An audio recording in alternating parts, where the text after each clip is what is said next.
நம்பிக்கை வாக்கெடுப்பில் தமிழக வெற்றிக் கழகம் வெற்றி அடைந்துள்ளதை தற்போதைய அண்மை செய்தியாக பார்த்து கொண்டிருக்கின்றோம். 144 பேருடைய ஆதரவோடு தமிழக வெற்றிக் கழக தலைவர் விஜய் சட்டப்பேரவையில் பெரும்பான்மை நிரூபித்துள்ளார். மேலும் சிறுபான்மை அரசு என சொன்னாலும் மகிழ்ச்சியே, நூலிலே பெரும்பான்மை நிரூபிக்காமல் தாவேக அரசை சிறுபான்மை அரசு என சொன்னாலும் அது மகிழ்ச்சி என்றும் முதலமைச்சர் ஜோசப் விஜய் தெரிவித்துள்ளதை தற்போதைய அண்மை செய்தியாக பார்த்து கொண்டிருக்கின்றோம். கூடுதல் விவரங்களை செய்தியாளர் நௌசாத் வழங்க கேட்கலாம். நௌசாத், ஒரு விரல் புரட்சி விசில் அலையாக மாறி வெற்றி அலையாக மாறியுள்ளதென்று பெரும்பான்மையை நிரூபித்த முதலமைச்சர் ஜோசப் விஜய் தெரிவித்துள்ளார். இன்றைய இந்த நம்பிக்கை வாக்கெடுப்பு குறித்தான கூடுதல் விவரங்களை பதிவிடலாம்.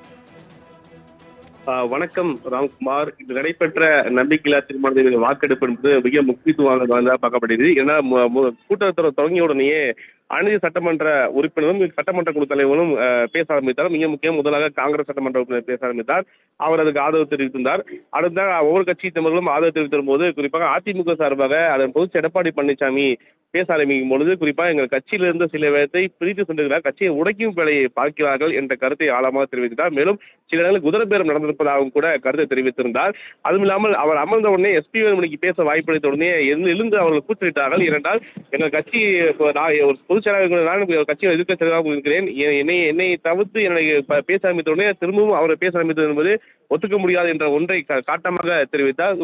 பேரவையில் சலசலப்பு ஏற்பட்டது. இருந்தாலும் எஸ்பி பதிவு செய்த நிலையில கிட்டத்தட்ட மொத்தமாக அனைத்து கட்சியும் சேர்ந்து வாக்களித்த நிலையில கிட்ட 25 வாக்கள் அதிமுக சிவி சண்முகம் தலைமையிலான அதாவது அணியானது 25 வாக்குகள் தாவேக தலைவர் தாவேக இந்த அரசிற்கு தாவேக கட்சிக்கு ஆதரவு தெரிவித்திருக்காங்க. பெரும்பான்மை தாவேக தலைவரும் தமிழக முதல்வரும் நிறைவேற்ற பெரும்பான்மை கட்சி ஆட்சியாக அமைத்திருக்கார் என்றுதான் சொல்ல வேண்டும். மேலும் மிக முக்கிய தமிழக முதல்வர் ஜோசப் விஜய் பேசும்பொழுது இந்த குறிப்பாக தாவேக ஆட்சி என்பதாக ஒரு விரல் புரட்சி ஒரு விசில் புரட்சியானது 1,71,00,000 மேற்பட்ட வாக்குகள் மக்கள் தந்தார்கள். கட்சி ஆரம்பித்த 3 ஆண்டுக்குள் மிக சிறிய அளவில் நூலிலையில் தனிப்பெரும்பான்மை சற்று தள்ளி போகிறது. இது சிறுபான்மை அரசுதான், அதை நாங்களே சொல்கிறோம். பெண்கள், குழந்தைகள், முதியவர்கள், இளைஞர்கள், அரசு ஊழியர்கள், ஆசிரியர்கள் மற்றும் உழைக்கும் வர்க்கத்தினர் என அனைத்து மக்களுக்குமாக அமைந்த அரசுதான் இந்த அரசு. அரசியல் சார்பில் உத்தரவு கொடுக்கிறேன். உறுதியான ஜனநாயகத்துடன் மதச்சார்பற்ற சமூக நீதி கொள்கை இந்த அரசு நடக்கும். உண்மையான உறுதியான ஜனநாயகத்தை மதசார்புடன் அரசு நடக்கும் இல்லாமல் எம்மதமும் நம்மதமே எம்மலுக்கும் எம்மக்களும் நம் மக்களே இது எல்லாருக்குமான அரசு. சாதி மத எல்லைகளை கடந்து அரசு, இது பாகுபாடு காட்டாத அரசு. மேலும் பண்பட்ட அரசு. இது இல்லாமல் போக போக புரிந்து கொள்வார்கள்.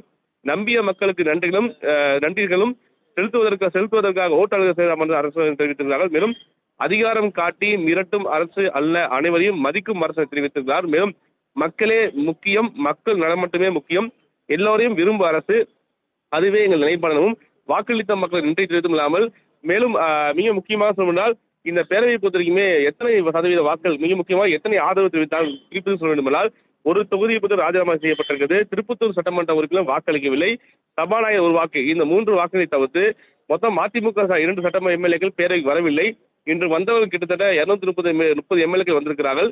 வாக்கெடுப்பின் போது சபையில் இருந்தவர் 171 பேர் சபையில் இருந்திருக்கிறார்கள். ஆதரவு மற்றும் 144, எதிர்ப்பு 22 அதிமுக, நடுநிலை மிக முக்கியமாக பாஜக, பாமக 5 நடுநிலை. வெளியெடுப்பு பொறுத்த வரைக்கும் 58 எம்எல்ஏக்கள் வெளியெடுப்பு ஏற்பட்டிருக்கார்கள். 2 மதிமுக எம்எல்ஏக்கள் பேரவை வரவில்லை. இந்த அடிப்படையில் தான் தற்போது பெரும்பான்மையை குறிப்பாக இந்த அரசு நிரூபித்திருக்கிறது. நிரந்தர முதல்வராக ஜோசப் விஜயே நீடிப்பார் என்றதே மிக முக்கிய ஒன்றாக பார்க்கப்படுகிறது. ராம்குமார், தற்போது பெரும்பான்மையை நிரூபித்து தமிழக ஜோசப் விஜய் அவர்கள் தன்னுடைய ஆட்சியாளர் அடுத்த 5 ஆண்டு நடத்திருக்கிறார். மிக முக்கியமாக எதிர்பார்க்கின்ற அடிப்படையில் தான் இன்றைய குறிப்பாக நம்பிக்கையில்லா தீர்மானத்தின் என்பது பெரும்பான்மை நிரூபிக்கக்கூடிய சூழல் பார்க்க முடியுது. பல்வேறு கட்ட விமர்சனம் மிக முக்கியமாக தேமுதிக பொதுச் செயலாளர் குறிப்பாக பிரேமலா தெரிவிக்கும் போது நாங்கள் நம்பிக்கையுடன் இருந்தோம், ஜோசப் விஜய் அவர்கள் முதல்வர் சிறந்த ஆட்சி கொடுப்பார். ஆனால் இந்த தேர்தலில் பொறுத்தவரைக்கும் இந்த பெரும்பான்மை நிரூபிக்கக்கூடிய நிகழ்ல குதிரை பேரம் நடைபெற்றிருப்பதாக வெட்ட வெளிச்சமாக அவர் வெளிப்படுத்தினார். அதே போலதான் மிக முக்கியமாக எதிர்கட்சி தலைவர் உதயஸ்டாலின் பேசும்போது கூட குதிரை பேரம் நடைபெற்றிருப்பதாக கூட அழுத்தமா தெரிவித்துள்ளாமல் அமமுக சட்டமன்ற உறுப்பினர் குறிப்பாக அவர் நேற்று அமமுக இருந்தால் அவர் தற்போது தாவேக ஆதரவு தெரிவித்திருக்கிறார். குறிப்பாக இதில் குதிரை பேரம் நடைபெறவில்லையா என்ற அடிப்படையில் கூட அவர் கருத்து தெரிவித்தார். மேலும் நேற்று வெளியிட்ட அதாவது அமமுகவுடைய பொது வெளியிட்ட ஒரு அறிக்கையை கூட சுட்டிக்காட்டி அவர் விமர்சனத்தை கடுமையான வைத்திருந்தார். மேலும் டிவி சமூக இல்லத்திற்கு சோபா சொல்கிறது, சோபா பின்னாடி தமிழக முதல்வரும் செய்க என்ற விமர்சனத்தை கூட ஆழமாக வைத்திருந்தார். இந்த நிலையில் தான் நாங்கள் குறிப்பாக நாங்கள் வெளியேறினாலும் கூட கண்டிப்பா இந்த பெரும்பான்மை நிரூபிக்க போறது என்னவோ உறுதியாகிவிட்டது. இருந்தாலும் நல்லாட்சியை கொடுக்க வேண்டும் என்ற அடிப்படையில் எதிர்பார்த்தோம். ஆனா இன்ஸ்டாகிராம் ரீல்ஸா இல்லாமல் ரியல் ஆட்சியை கொடுக்க வேண்டும் என்ற விமர்சனத்தை முன்வைத்து சென்றார் என்பதே மிக முக்கியம் ஒன்றாகப்படுது. அதுக்கு பிறகு நடைபெற்ற இந்த வாக்கெடுப்பு நிகழ்வு தான் மிக முக்கியமாக அதிகப்படிய வாக்குகளை எடுத்து தாவேக தலைவரும் மற்றும் தமிழக முதல்வர் ஜோசப் விஜய் அவர்கள் ஆட்சி நிரந்தரமான ஆட்சி தெரிவிக்கப்பட்டு அந்த நிலையில் இப்போது ஆட்சி 144 பெரும்பான்மை பெற்ற ஆட்சி அமைத்து விட்டார். இருந்தாலும் கூட மறுபுறம் அதிமுகவில் குழப்பம் நீடித்து வரும் என்றே எதிர்ப்பு. அடுத்த 5 வருடம் அதிமுக என்ன ஆக போகிறது என்றால் பேரவைக்கு வரும் பொழுது இருப்பினர் வரப்போகிறார்களா அல்லது இவருக்கு நீதிமன்றம் செல்வார்களா அல்லது இரு கட்சியினருமே சபாநாயகர் கொடுத்த அதாவது சட்டமன்ற குழு தலைவர் மற்றும் கொறடா துணைத் தலைவர் என்ற கோரிக்கையை இரு கட்சியினர் ஏற்பார்கள். ஏன்னா உறுப்பினர் ஏற்றுவிட்டால் அந்த உறுப்பினர் மாற்றுக் கட்சிக்கு ஆதரவு தெரிவித்தவர்கள் மீது நடவடிக்கை எடுக்க வேண்டும். அவ்வாறு கொடுக்காத பட்சத்தில் கடந்த 5 ஆண்டுகளும் அவர் அதே போல் நடக்கும் பட்சத்தில் நீதிமன்றம் சென்றாலும் கூட சபா முடிவை இறுதியான நீதிமன்றத்தில் தெரிவிக்க வாய்ப்பு இருப்பதாகவும் அந்த அடிப்படையில் கடந்த அடுத்த 5 ஆண்டுகளும் அதிமுகவும் இருந்த ஒரு சோதனையான காலகட்டமாக இருக்கும். எனவே சில அரசியல் விமர்சன கருத்தை பதிவு செய்திருக்கிறதா பார்க்கப்படும். இந்த நிலையில் தான் தற்போது இந்த நம்பிக்கை தீர்மானம் என்பது முடிந்திருக்கிறது.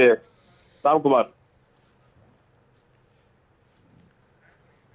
நௌசாத், தகவலுக்கு நன்றி.